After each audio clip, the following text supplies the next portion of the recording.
Ayan, gagawin ko ng breakfast si Baby Jeremiah. May gamit akong pang-shape para may design yung food niya. So, let's start. Shape ko na yung bread niya.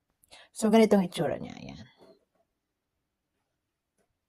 Bili na kayo kung gusto niyo bumili, gamitin niyo yung link ko. So, gagamitin ko yung star at saka yung flour ba yun? Oh, so, start. So, yung small eater lang si Baby. Kasya na yung maliit ang gulo ni Baby. Okay, shape ko na siya. Dito lang siya sa side. Kakainin ko na lang yung sobra. Ang gulo ni Baby. Ayan, tapos aalisin mo na lang siya. O, diba? O, diba?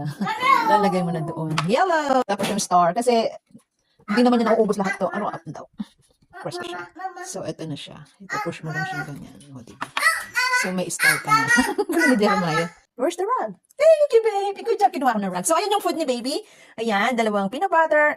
Very simple breakfast lang. Egg, grapes, and yung favorite niya, baby oatmeal. Ayan, baby rice oatmeal. Ayan lang, bili na kayo.